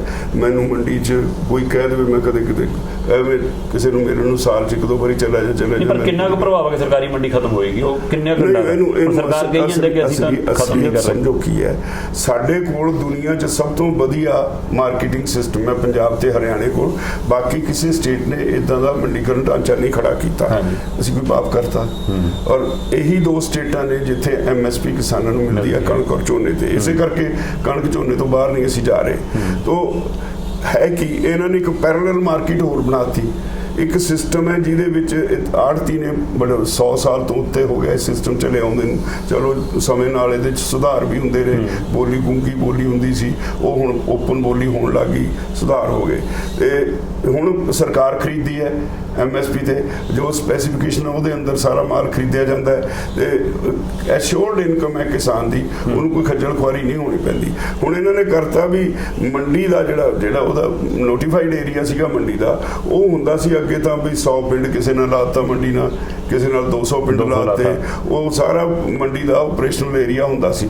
ਤੇ ਇਹਨਾਂ ਨੇ ਨਵੇਂ ਕਾਨੂੰਨ 'ਚ ਕੀ ਕਰਤਾ ਵੀ ਮੰਡੀ ਦਾ ਜਿਹੜਾ 4 ਦੀਵਾਰੀ ਹੈ ਉਹਦੇ ਅੰਦਰ ਹੀ ਉਹਦਾ ਆਪਰੇਸ਼ਨਲ ਏਰੀਆ, ਉਹਦੇ ਬਾਹਰ ਬੈਠਾ ਕੋਈ ਵਪਾਰੀ, ਉਹਨੂੰ ਕੋਈ ਲਾਇਸੈਂਸ ਦੀ ਲੋੜ ਨਹੀਂ। ਪੈਨ ਕਾਰਡ ਹੋਵੇ, ਉਹ ਪੈਨ ਕਾਰਡ ਹੋਵੇ ਜਾਂ ਆਧਾਰ ਕਾਰਡ ਹੋਵੇ, ਚਾਹੇ ਉਹ 10 ਕਰੋੜ ਦਾ ਸਮਾਨ ਖਰੀਦ ਕੇ ਲੈ ਜਾਏ, ਕੋਈ ਪੁੱਛਣ ਵਾਲਾ ਨਹੀਂ, ਕੋਈ ਬਿਲਿੰਗ ਦੀ ਲੋੜ ਨਹੀਂ, ਕੋਈ ਟੈਕਸ ਨਹੀਂ, ਕੋਈ ਕਿਸੇ ਤਰ੍ਹਾਂ ਦੀ ਕੋਈ ਪਾਬੰਦੀ ਨਹੀਂ, ਔਰ ਕੋਈ ਸਟਾਕ ਲਿਮਿਟ ਨਹੀਂ।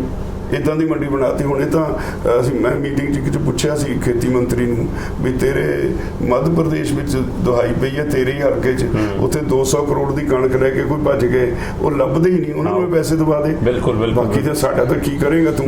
ਸਾਡੇ ਤੋਂ ਪਾਬੰਦੀ ਲਾਤੀ ਵੀ ਜਿਹੜਾ ਕਿਸਾਨ ਹੈ ਕੋਰਟ 'ਚ ਵੀ ਨਹੀਂ ਜਾ ਸਕਦਾ ਉਹਨਾਂ ਦੇ ਖਿਲਾਫ, ਤੇ ਕੋਰਟ 'ਚ ਵੀ SDM ਦੇ ਜਾਵਾਂਗੇ, SDM ਵੀ ਕੁਝ ਨਹੀਂ ਕਰੂਗਾ। ਉਹ ਇੱਕ ਰੀਕਨਸਿਲੀਏਸ਼ਨ ਬੋਰਡ ਬਣਾਊਗਾ, ਰੀਕਨਸਿਲੀਏਸ਼ਨ ਬੋਰਡ ਸਮਝੌਤਾ ਕਰਾਊਗੀ। ਜੇ ਨਹੀਂ ਹੁੰਦਾ ਸਮਝੌਤਾ ਫਿਰ DC ਦੇ ਜਾਓਗੇ, DC ਵੀ ਇੱਕ ਰੀਕਨਸਿਲੀਏਸ਼ਨ ਬੋਰਡ ਬਣਾਏਗਾ ਤੇ ਕੌਣ ਸੁਣੂਗਾ? ਇੱਕ ਛੋਟੇ ਜਿਹੇ ਕਿਸਾਨ ਦੇ ਦੂਏ ਪਾਸੇ ਕਾਰਪੋਰੇਟ ਹਾਊਸ ਹੈ ਜਿਹਦੇ CEO ਨੂੰ SDM ਮਾਰੂ ਸਲੂਟ, ਤੇ ਉਹਦੀ ਸੁਣੂਗਾ ਕੋਈ? ਜੇਕਰ ਹੋਣ ਵਾਲੀ ਆਪਾਂ ਸਥਿਤੀ ਨੂੰ ਦੇਖੀਏ ਤਾਂ ਅੱਜ ਅੰਦੋਲਨ ਨੂੰ ਲੈ ਕੇ ਤੁਹਾਨੂੰ ਕੀ ਲੱਗਦਾ ਕਿ ਹੁਣ ਗੱਲ ਕਿਸ ਤਰ੍ਹਾਂ ਤਣ ਪੱਤਣ ਲੱਗੇਗੀ? 5 ਮਹੀਨਿਆਂ ਤੋਂ ਉੱਪਰ ਸਰਕਾਰ ਗੱਲਬਾਤ ਲਈ ਤਿਆਰ ਨਹੀਂ, ਬਿਆਨਾਂ 'ਚ ਦਿਖਦੀ ਆ, ਮੀਡੀਆ 'ਚ ਬੋਲਦੀ ਆ, ਪਰ ਗੱਲਬਾਤ ਲਈ ਕੋਈ ਸੱਦਾ ਨਹੀਂ, ਰਸਮੀ ਤੌਰ ਤੇ ਸੱਦਾ ਨਹੀਂ। ਤੁਸੀਂ ਚਿੱਠੀ ਵੀ ਲਿਖ ਚੁੱਕੇ ਹੋ, ਪਹਿਲ ਵੀ ਕਰ ਚੁੱਕੇ ਹੋ ਜਥੇਬੰਦੀਆਂ ਆਪਣੇ ਵੱਲੋਂ, ਤੇ ਰਾਸ਼ਟਰਪਤੀ ਦੇ ਨਾਂ ਤੱਕ ਤੁਸੀਂ ਮੰਗ ਪੱਤਰ ਦੇ ਚੁੱਕੇ ਹੋ, ਰੋਸ ਪੱਤਰ। ਕੀ ਤੁਹਾਨੂੰ ਲੱਗਦਾ ਹੈ ਕਿ ਬਾਇਆ ਰਾਸ਼ਟਰਪਤੀ, ਇੱਕ ਸਮੇਂ ਦੇਸ਼ ਦੇ ਵਿੱਚ ਗੱਲ ਚੱਲੀ ਸੀ ਕਿ ਬਾਇਆ ਸੁਪਰੀਮ ਕੋਰਟ ਸਰਕਾਰ ਬਚ ਸਕਦੀ ਆ ਜੇ ਆਪਣਾ ਉਹਨੇ ਪੱਲਾ ਬਚਾਉਣਾ, ਕੀ ਹੁਣ ਤੁਹਾਨੂੰ ਲੱਗਦਾ ਬਾਇਆ ਰਾਸ਼ਟਰਪਤੀ ਬਚ ਸਕਦੀ ਹੈ? ਨਹੀਂ, ਰਾਸ਼ਟਰਪਤੀ ਦੇਸ਼ ਦਾ ਕਨਸਟੀਟਿਊਸ਼ਨਲ ਹੈਡ ਹੈ ਤੇ ਉਹਦੀ ਡਿਊਟੀ ਹੈ ਵੀ ਜਿੱਥੇ ਕੋਈ ਇਦਾਂ ਦਾ ਗੈਰ ਕਾਨੂੰਨੀ ਜਾਂ ਗਲਤ ਕੰਮ ਹੋ ਰਿਹਾ, ਲੋਕਾਂ ਨਾਲ ਧੱਕਾ ਹੋ ਰਿਹਾ, ਉਹ ਸਰਕਾਰ ਤੋਂ ਉਹਦੀ ਨੌਮੀ ਨਹੀਂ ਹੈ। ਪਰ ਕਾਨੂੰਨਾਂ ਤੇ ਤਾਂ ਮੋਹਰ ਉਸੇ ਦੀ ਹੈ ਨਾ। ਉਹ ਲਿਖਿਆ ਨਾ ਮੈਮੋਰੰਡਮ 'ਚ ਵੀ ਲਿਖਿਆ ਵੀ ਤੁਸੀਂ ਸਾਨੂੰ ਆਸ ਸੀ ਵੀ ਇਹ ਜਿਹੜੇ ਕਾਨੂੰਨ ਨੇ ਗਲਤ ਪਾਸ ਹੋਇਆ, ਇਹਨੂੰ ਤੁਸੀਂ ਗੈਰ ਸੰਵਿਧਾਨਕ ਹੈ, ਇਹਨੂੰ ਤੁਸੀਂ ਮੋਹਰ ਨਹੀਂ ਲਾਓਗੇ, ਪਰ ਤੁਸੀਂ ਵੀ ਮੋਹਰ ਲਾਤੀ, ਉਹਨੂੰ ਵੀ ਮੈਮੋਰੰਡਮ 'ਚ ਗਿਲਾ ਕੀਤਾ ਹੈ। ਉਹ ਅਸੀਂ ਉਹਨੂੰ ਸਿਰਫ ਇਸ ਕਰਕੇ ਲਿਖਿਆ ਹੈ ਵੀ ਤੂੰ ਹੈਡ ਹੈ ਦੇਸ਼ ਦਾ, ਆਪਣੀ ਸਰਕਾਰ ਨੂੰ ਕਹੇ ਕਿਸਾਨ ਨੇ ਬੈਠੇ, ਕੋਈ ਪੋਲੀਟੀਕਲ ਪਾਰਟੀ ਨਹੀਂ ਬੈਠੀ, ਤੇ ਉਹਨਾਂ ਦੀ ਗੱਲ ਸੁਣ ਕੇ ਉਹਨਾਂ ਦੇ ਮਸਲੇ ਜਿਹੜੇ ਉਹ ਹੱਲ ਕਰੇ, ਉਹਦੇ ਲਈ ਉਹਨੂੰ ਕਹੇ। ਤੇ ਜੇ ਨਹੀਂ ਕਰੂਗਾ ਅੰਦੋਲਨ ਤਾਂ ਜਾਰੀ ਹੈ ਫਿਰ। ਤੇ ਜੇ ਹੁਣ ਪੋਲੀਟੀਕਲ ਦੀ ਗੱਲ ਕੀਤੀ, ਪੋਲੀਟੀਕਲ ਪਾਰਟੀ ਨਹੀਂ ਬੈਠੀ, ਪਰ ਪੋਲੀਟੀਕਲ ਪਾਰਟੀਆਂ ਨੂੰ ਸ਼ੀਸ਼ਾ ਦਿਖਾਉਣ ਲਈ ਜਾਂ BJP ਨੂੰ ਸੱਤਾ ਤੋਂ ਬਾਹਰ ਕਰਨ ਲਈ ਤੁਸੀਂ ਪੱਛਮੀ ਬੰਗਾਲ ਤੱਕ ਗਏ ਸੀ, ਹੁਣ ਅਗਲਾ ਮਿਸ਼ਨ UP ਦੇਖੋ ਕਦੋਂ ਤੱਕ ਹੈ? ਉਦੋਂ ਵੀ ਅਸੀਂ ਇਹਨਾਂ ਨੂੰ ਕਿਹਾ ਸੀ ਵੀ ਸਾਨੂੰ ਮਜਬੂਰ ਨਾ ਕਰੋ, ਅਸੀਂ ਕੋਈ ਪੋਲੀਟੀਕਲ ਪਾਰਟੀ ਨਹੀਂ ਹੈਗੇ। ਜੇ ਤੁਹਾਨੂੰ ਵੋਟ ਦੀ ਰਾਜਨੀਤੀ ਤੇ ਬਿਨਾਂ ਕੁਝ ਹੋਰ ਸੁਝਦਾ ਹੀ ਨਹੀਂ ਤੇ ਫਿਰ ਸਾਡੀ ਮਜਬੂਰੀ ਹੋਊਗੀ ਅਸੀਂ ਬੰਗਾਲ ਜਾਵਾਂਗੇ। ਅੱਛਾ ਜੀ। ਅਸੀਂ ਇਹਨਾਂ ਨੂੰ ਬਕਾਇਦਾ ਨੋਟਿਸ ਦੇ ਕੇ ਜਦੋਂ ਇਹਨਾਂ ਨੇ ਨਹੀਂ ਸੁਣੀ ਫਿਰ ਬੰਗਾਲ ਗਏ। ਬੰਗਾਲ 'ਚ ਵੀ ਸਾਡਾ ਕੋਈ ਕੇਡਰ ਨਹੀਂ ਸੀ। ਅਸੀਂ ਉੱਥੇ ਜਿਹੜੇ ਮੋਰਚੇ 'ਚ ਬੈਠੇ ਕਿਸਾਨ ਨੇ ਉਹਨਾਂ ਵੱਲੋਂ ਇੱਕ ਚਿੱਠੀ ਬੰਗਾਲੀ 'ਚ ਜਾਰੀ ਕੀਤੀ ਹੈ। ਉਹ ਚਿੱਠੀ ਇੰਨੀ ਹਿੱਟ ਕਰ ਗਈ, ਜਿਹੜਾ ਇਨਕੰਬੈਂਸੀ ਸੀਗਾ ਮਮਤਾ ਦਾ ਉਹ ਵੀ ਰੁੜ ਗਿਆ, ਬੀਜੇਪੀ ਵੀ ਰੁੜ ਗਈ। ਤੇ ਹੁਣ ਯੂਪੀ, ਹੁਣ ਅਗਲਾ ਅਸੀਂ ਫਿਰ ਕਿਹਾ ਵੀ ਜੇ ਇਸੇ ਤਰ੍ਹਾਂ ਕਰੋਗੇ ਤਾਂ ਅਗਲਾ ਨਿਸ਼ਾਨਾ ਸਾਡਾ ਯੂਪੀ ਤੇ ਉੱਤਰਾਖੰਡ ਹੈ। ਉਹਦੇ ਲਈ ਕੀ ਕੋਈ ਰਣਨੀਤੀ ਤਿਆਰ ਹੈ? ਉੱਥੇ ਦੀ ਤੁਸੀਂ ਪਹਿਲਾਂ ਜਿਹੜਾ ਸਾਡਾ ਉੱਥੇ ਯੂਪੀ ਦੇ ਸੱਜਣ ਆ ਕੇ ਬਹਿੰਦੇ ਨੇ ਧਰਨੇ ਤੇ, ਉਹਦੇ ਨਾਲ ਜਿਹੜਾ ਮੈਸੇਜ ਗਿਆ ਹੋਇਆ ਉਹ ਤਾਂ ਪਹਿਲਾਂ ਹੀ ਆ ਗਿਆ ਬਾਹਰ। ਪੰਚਾਇਤ ਇਲੈਕਸ਼ਨ ਹੋਈ, ਅੱਛਾ ਜੀ, ਇਹਨਾਂ ਨੂੰ 26% ਸੀਟਾਂ ਮਿਲੀਆਂ ਨੇ, ਬੁਰੀ ਤਰ੍ਹਾਂ ਹਾਰੇ ਨੇ। ਈਵਨ ਪ੍ਰਧਾਨ ਮੰਤਰੀ ਦੀ ਆਪਣੀ ਕੰਸਟੀਚੁਐਂਸੀ 'ਚੋਂ ਕੁਝ ਨਹੀਂ ਲੱਭਿਆ। ਕਹਿੰਦੇ ਉੱਥੇ ਟਰੈਕਟਰ ਵੀ ਜਿੱਤੇ, ਡਾਇਰੈਕਟ ਉਹ ਕਮਾਲ ਕੀਤੀ ਹੈ। ਲੋਕਾਂ ਨੇ ਆਪਣੇ ਤੌਰ ਤੇ ਇੰਡੀਪੈਂਡੈਂਟ ਕਿਸਾਨ ਮੋਰਚੇ ਵੱਲੋਂ ਪੇਪਰ ਫਾਈਲ ਕਰਤੇ, 1150 ਬੰਦੇ ਨੇ ਫਾਈਲ ਕੀਤੇ, 1150 ਉਹਦੇ ਜਿੱਤ ਗਏ, ਸਭ ਨੇ ਟਰੈਕਟਰ ਚੋਣ ਨਿਸ਼ਾਨ ਲੈ ਲਿਆ। ਹੁਣ ਇਹ ਤਾਂ ਕਲੀਅਰ ਮੈਸੇजेस ਨੇ, ਸਰਕਾਰ ਨੂੰ ਸੋਚਣਾ ਚਾਹੀਦਾ। ਦੇਖੋ ਪ੍ਰਧਾਨ ਮੰਤਰੀ ਦੀ ਕੁਰਸੀ ਲੈਣੀ ਹੈ ਤਾਂ ਯੂਪੀ ਤਾਂ ਹੀ ਜਾਣਾ ਪਊਗਾ। ਤਾਂ ਰਾਜੇਵਾਲ ਸਾਹਿਬ, ਤੁਸੀਂ ਕਹਿੰਦੇ ਹੋ ਕਿ ਵੋਟ ਜੇ ਸਰਕਾਰ ਨੂੰ ਸਮਝ ਆਉਂਦੀ ਹੈ ਤਾਂ ਉਸੇ ਰਾਹ ਪੈਣਾ ਪਊਗਾ ਕਿ ਪੰਜਾਬ ਦੇ ਸਣੇ ਦੇਸ਼ ਦੇ ਲਈ ਵੀ ਕਿਸਾਨਾਂ ਨੂੰ ਇਸ ਤਰ੍ਹਾਂ ਕੋਈ ਅੱਗੇ ਸੋਚਣਾ ਪਏਗਾ। ਪੰਜਾਬ 2022 ਤੇ ਫਿਰ ਦੇਸ਼ 2024 ਕਿ ਇਹਨਾਂ ਨੂੰ ਸੱਤਾ ਤੋਂ ਬਾਹਰ ਕਰਨ ਲਈ ਕਿਸਾਨਾਂ ਨੂੰ ਕੋਈ ਆਪ ਰਾਜਨੀਤਿਕ, ਕਿਉਂਕਿ ਹੁਣ ਲੋਕਾਂ ਦੀ ਆਵਾਜ਼ ਹੈ ਕਿ ਬਿੱਲ ਵਾਪਸੀ ਦੀ ਮੰਗ ਨਾ ਕਰੋ, ਬਿੱਲ ਵਾਪਸੀ ਦਾ ਅਧਿਕਾਰ ਆਪ ਲਓ ਕਿ ਅਸੀਂ ਬਿੱਲ ਵਾਪਸ ਆਪ ਕਰੀਏ। ਨਹੀਂ, ਉਹ ਇੱਕ ਅਲੱਗ ਇਸ਼ੂ ਹੈ। ਮੈਂ ਉਹ ਤੋਂ ਬਿਨਾਂ ਇਸ ਤਰ੍ਹਾਂ ਦੇਖਦਾ ਵੀ ਸਮਾਂ ਉਹ ਆ ਗਿਆ। ਮੈਂ ਫਸਟ ਜਨਰੇਸ਼ਨ ਪੋਲੀਟੀਕਲ ਲੋਕਾਂ ਦੀ ਦੇਖੀ ਹੈ। ਮੈਂ ਦੇਖਿਆ ਉਹਨਾਂ ਲੋਕਾਂ ਦਾ ਕੁਝ ਕਰੈਕਟਰ ਸੀ। ਉਹ ਲੋਕਾਂ ਦੀ ਪਰਵਾਹ ਕਰਿਆ ਕਰਦੇ ਸੀ। ਜੇ ਕੋਈ ਕਿਸੇ ਨੂੰ ਕੰਮ ਹੁੰਦਾ ਸੀ, ਜਾਇਜ਼ ਹੁੰਦਾ ਸੀ, ਧੱਕਾ ਹੁੰਦਾ ਸੀ, ਉਹ ਨਾਲ ਖੜ ਜਾਂਦੇ ਸੀ। ਪਰ ਹੁਣ ਅੱਜ ਜਿਹੜਾ ਦੇਸ਼ ਵਿੱਚ ਹੋ ਗਿਆ, ਇਹ ਇੱਕ ਵਪਾਰ ਬਣ ਗਿਆ। ਲੋਕ ਇਨਵੈਸਟਮੈਂਟ ਚੱਕੀ ਫਿਰਦੇ ਆ। ਮੈਂ ਕੱਲ ਪਰਸੋਂ ਮੈਨੂੰ ਕੋਈ ਮੇਰਾ ਦੋਸਤ ਗੱਲ ਸੁਣਾ ਰਿਹਾ ਸੀ ਵੀ ਮੇਰੇ ਕੋਲ ਇੱਕ ਬੰਦਾ ਆ ਕੇ ਬੈਠਿਆ, ਉਹ ਕਹਿੰਦਾ ਮੇਰਾ 8 ਕਰੋੜ ਕੱਢ ਕੇ ਰੱਖਿਆ ਪਿਆ ਅੱਡ। ਅੱਛਾ ਜੀ, ਮੈਨੂੰ ਟਿਕਟ ਮਿਲ ਗਿਆ, ਮੈਂ 8 ਕਰੋੜ ਖਰਚ ਦੇਣਾ, ਇਹ ਤਾਂ 10 ਤਾਂ ਹੋ ਸਕਦਾ ਹੈ, ਪੌਣੇ 8 ਨਹੀਂ ਹੋਣਾ। ਅੱਛਾ ਜੀ, ਇੰਨੀ ਮਹਿੰਗੀ ਹੈ? ਇੰਨੀ ਮਹਿੰਗੀ ਜਿਹੜੀ ਇਹ ਚਰਚਾ ਚੱਲ ਰਹੀ ਹੈ ਇਸ ਵੇਲੇ। ਜੇ ਪੰਜਾਬ ਦੀ ਐਮਐਲਏ ਦੀ ਚੋਣ ਲੜਨੀ, 8 ਕਰੋੜ ਇੱਕ ਸੀਟ ਤੇ ਪੰਜਾਬ ਤੋਂ ਜੇ ਇਸ ਤਰ੍ਹਾਂ ਪੈਸੇ ਖਰਚ ਕੇ ਵੋਟਾਂ ਲੈਣੀ ਹੈ ਤਾਂ ਫਿਰ ਲੋਕਾਂ ਨੂੰ ਵੀ ਉਹਨਾਂ ਨੂੰ ਸੋਚਣਾ ਪਊ ਜਿਹੜੇ ਸ਼ਰਾਬ ਦੀ ਬੋਤਲ ਵਿੱਚ ਵੋਟ ਦਿੰਦੇ ਨੇ, ਜਿਹੜੇ ਪੈਸੇ ਲੈ ਕੇ ਵੋਟ ਦਿੰਦੇ ਨੇ। ਪਰ ਇਹ ਜਿਹੜਾ ਪੰਜਾਬ ਨੂੰ ਦਿੱਲੀ ਵੱਲ ਨੂੰ ਦੇਖਦਾ ਕਿ ਇਸ ਵਾਰ ਅੰਦੋਲਨ ਚੋਂ ਕੋਈ ਜਥੇਬੰਦੀ ਨਿਕਲੇ, ਅੰਦੋਲਨ ਕੋਈ ਚਿਹਰਾ ਬਣ ਕੇ ਨਿਕਲੇ ਤੇ ਪੰਜਾਬ ਨੂੰ ਬਦਲ ਮਿਲੇ, ਉਹਦੀ ਤੁਸੀਂ ਦੇਖਦੇ ਹੋ ਕੁਝ ਕਿ ਇਹਦੀ ਲੋੜ ਹੈ ਅੱਜ ਸਮੇਂ ਦੀ? ਨਹੀਂ, ਇਸ ਤਰ੍ਹਾਂ ਨਹੀਂ ਮੈਂ ਦੇਖਦਾ, ਕਿਉਂਕਿ ਮੈਂ ਸਮਝਦਾ ਵੀ ਅੱਜ ਜਿਸ ਸਟੇਜ ਤੇ ਅੰਦੋਲਨ ਪਹੁੰਚਿਆ ਹੈ, ਜੇ ਇਸ ਤਰ੍ਹਾਂ ਸੋਚਣਾ ਸ਼ੁਰੂ ਕਰ ਦਾਂਗੇ ਤਾਂ ਮੇਰੇ ਕੋਲ ਬਹੁਤ ਸਾਰੇ ਸੱਜਣ ਸਾਡੇ ਜਥੇਬੰਦੀਆਂ ਦੇ ਆ ਕੇ ਰਾਏ ਲੈਂਦੇ ਨੇ। ਮੈਂ ਉਹਨਾਂ ਨੂੰ ਕਹਿਣਾ ਐਮਐਲਏ ਵਜ਼ੀਰੀਆਂ ਦੇ ਸੁਪਨੇ ਛੱਡੋ, ਜੇ ਇੱਧਰ ਨੂੰ ਦੇਖਣ ਲੱਗ ਪਏ, ਜੇ ਅੰਦੋਲਨ ਹਾਰ ਗਏ ਤਾਂ ਛਿੱਤਰ ਯਾਦ ਕਰੋ ਕਿੰਨੇ ਪੈਣੇ ਆ। ਨਹੀਂ, ਐਮਐਲਏ ਵਜ਼ੀਰੀਆਂ ਦੇ ਸੁਪਨੇ ਛੱਡੋ ਤੇ ਪਰ ਆਮ ਆਦਮੀ ਪਾਰਟੀ 'ਚ ਚਰਚਾ ਚੱਲਦੀ ਹੈ ਕਿ ਬਲਬੀਰ ਸਿੰਘ ਰਾਜਾ ਮੁੱਖ ਮੰਤਰੀ ਦਾ ਚਿਹਰਾ ਹੋ ਸਕਦਾ। ਉਹ ਇਹਨਾਂ ਦੀ ਭਾਜਪਾ ਵਾਲਿਆਂ ਦੀ, ਇਹਨਾਂ ਦੇ ਆਈਟੀ ਸੈੱਲ ਦੀ ਹੈ, ਤਾਂ ਕਿ ਇੱਕ ਬੇਵਿਸ਼ਵਾਸੀ ਲੀਡਰਸ਼ਿਪ ਦੇ ਉੱਤੇ ਪੈਦਾ ਹੋ ਜੇ। ਇਹ ਖੇਡ ਸੀ ਜਿਹੜੀ ਉਹਨਾਂ ਨੇ ਜਾਣਬੁੱਝ ਕੇ ਖੇਡੀ ਹੈ ਭਾਜਪਾ ਵਾਲਿਆਂ ਨੇ। ਮੈਂ ਤਾਂ ਪਹਿਲਾਂ ਕਲੀਅਰ ਕਰ ਚੁੱਕਾ, ਪਿਛਲੇ 1 ਸਾਲ 'ਚ ਆਮ ਆਦਮੀ ਪਾਰਟੀ ਦੇ ਕਿਸੇ ਛੋਟੇ ਤੋਂ ਛੋਟੇ ਲੀਡਰ ਨੂੰ ਨਹੀਂ ਮੈਂ ਮਿਲਿਆ।